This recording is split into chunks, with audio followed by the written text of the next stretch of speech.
in a game where you get smashed by over 10 goals, there's not many players that really stood out, but a few did. Let's talk about them. So we've said everything that can be said about this game. There's not really much to talk about game-wise anymore. There'll be a video coming out later with Magpie Talkback where I let the fans, you know what I do, let the fans just have their say because that's what this is. It's an open forum. But this Swoop Standouts is going to be different. Usually it's, 5, 4, 3, 2, 1. And even in some losses, you can say, okay, there's 5 players that played well and gave it their all. And I don't think, in my opinion, there were 5 players that gave it their all. There were a handful. There could be 5, but no one to really sort of get votes. So I wanted to use this video to talk about some players in that game that really, really epitomized the side-by-side Collingwood spirit in a game where not a lot of us did. There were 20 players that had over 100 games experience, and no one really honored the jumper. It was a disappointing game, yes, just with the end result and stuff like that. But when we see our favorite players, when we see these premiership players dropping their heads, not attacking the ball, not doing the basic things, it's not a good look. And those players stand out more than the good players, and they get the good players and the ones that really showed fight. It might not be 40 disposals, but the players who really showed fight sort of get pushed to the wayside because you're talking about how bad the system is, how bad the game was, and how bad certain players were. So we're going to shine the light on some players that I thought did really well, but not in a 5-4-3-2-1 format, just players that I thought did really well. So the first player I want to talk about is Scott Pendlebury. Now, Scott Pendlebury got the Vouchers Award, got the Coaches Award for sort of best player of the day. 27 disposals, went at 70%, 5 clearances, over 300 meters gained. And, it's not that we're having to rely on someone his age because he is still playing at an elite, maybe not elite, a really, really, really good level for someone his age. But in a game where everyone else was sort of falling by the wayside, you could see that his polish was still there.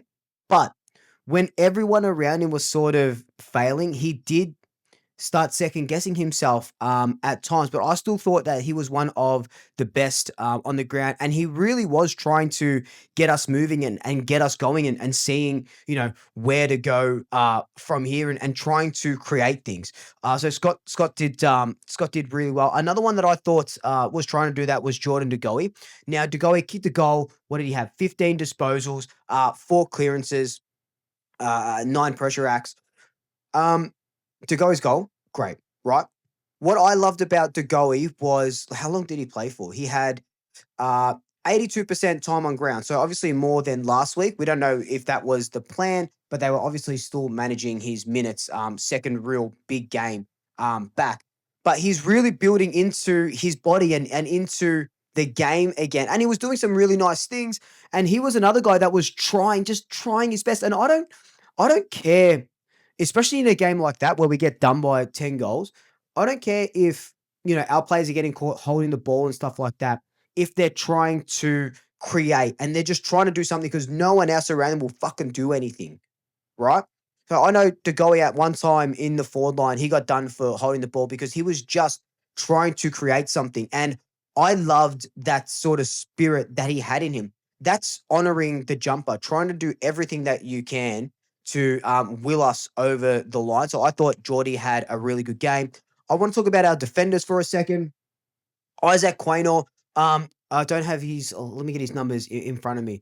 He had 10 disposals. Look, only 1 score launch, which is, a bit quiet for him. 3 contested possessions, 4 marks, and 1 spoil. But even though his numbers weren't good, he was a presence on the field. And it's hard. It's hard for our defenders when the midfield was just lacking heavily and slow, and the forwards were just getting such a clean look at it.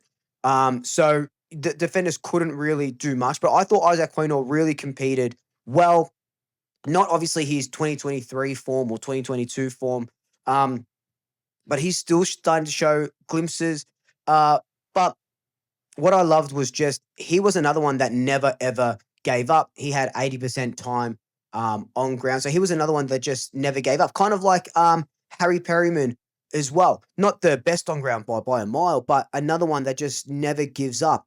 These are the guys that you need in the side, and they don't get the plaudits that they deserve because everyone else was just shocking.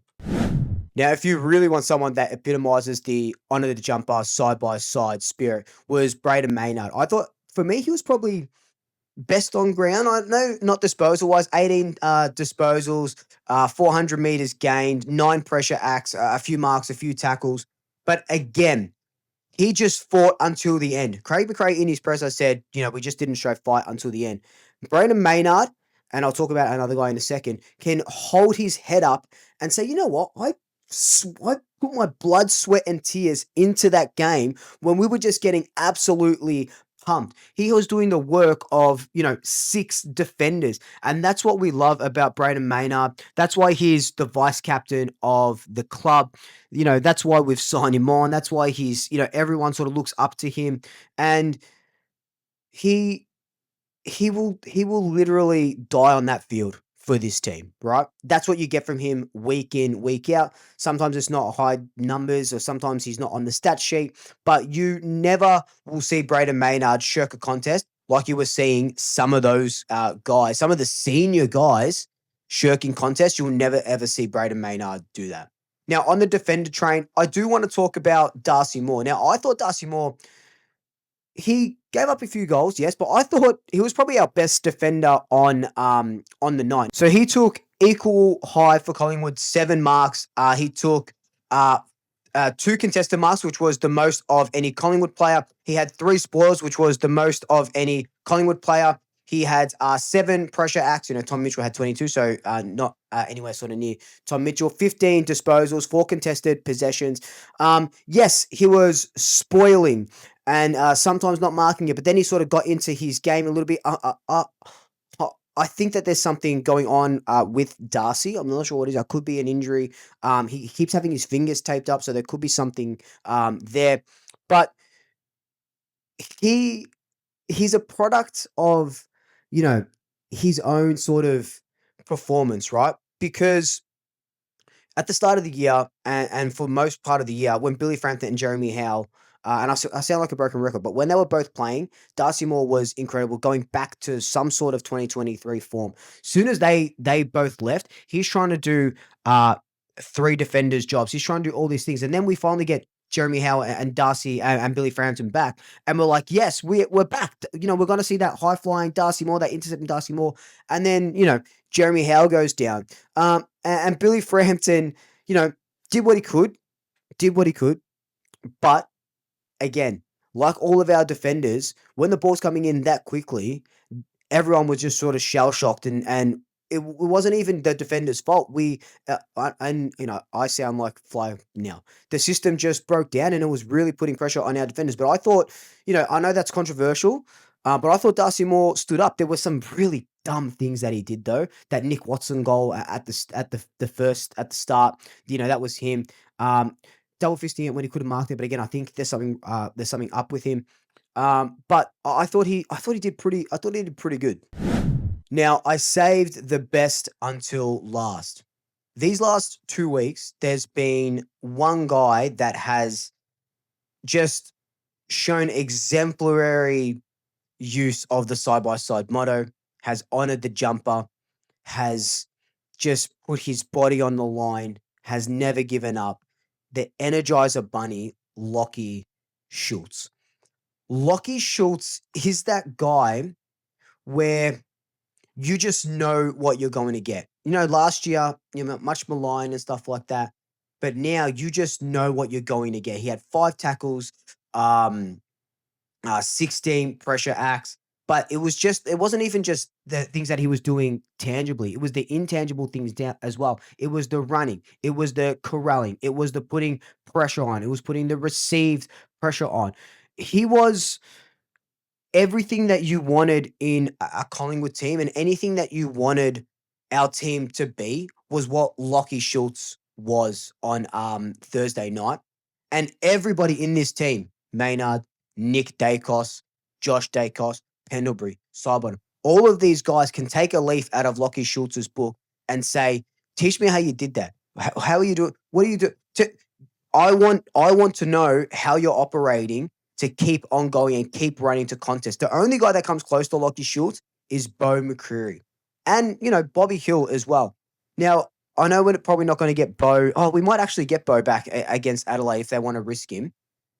These are the guys that you can build a football club around in the sense that, you need these pressure forwards who are just going to pressure. If we're going to be the pressure pies, these are the guys that you need. And Locky Schulz needs his brother in arms, needs his partner in crime. He needs Bo McCreary right next to him because we saw what they look like when they're the 1-2 tag team, and that looks incredible. Locky Schulz has had to do it on his own for so long, ever since coming back from that injury, right? So my number one player, without a doubt, was Locky Schulz against Hawthorn on Thursday. There were a lot of players that didn't perform, and everyone didn't perform in certain parts. Ned Long and Tom Mitchell can't work together. Darcy Cameron really, really, really lowered his colours. Nick Dacos, we already talked about it. 24 disposals, look good in patches. Still calling for the ball when he doesn't need to. I think he's playing injured. Dan Houston, we got him into the game a little bit more. Needs to get more handball received. So at least we're sort of trying to use him. But again, what a bad time to try and use him when we just, we're getting outclassed and out-pressured. Anyway, Will Hoskin-Elliott had probably one of his lowest games for the club, unfortunately. I think he finished with 4 disposals or something. There was just a lot of players that dropped their heads. I reckon about 17 of 23 players, 8 to 18 players, really, really dropped their head and lowered their black and white colours and didn't honour the jumper. And that's sad to say. When I do Swoop standouts or when I just talk about games, I want to say everyone tried their best, and, even like when Charlie Dean was playing poorly, I'm like, yeah, he didn't play well and he's not a one-on-one defender, but he's a third or fourth defender. He can be good as an intercepting defender. He's playing well in the VFL, and we spin it into positives. Some of these players you just can't spin into positives. Like if you look at the ratings, Jamie Elliott finished with negative 4.4 rating. He was an All-Australian forward. Like what's happened to him is that he's been his contract. Like it can just spin off into a whole different video, I guess, if you will. But these were my standouts who I thought really honored the jumper as best as they could in a fucking shit situation. Let me know yours down below. Until then, like, comment, subscribe, tell your family, tell your friends, tell your pets, and until next time, double shackers. I'll soup you later.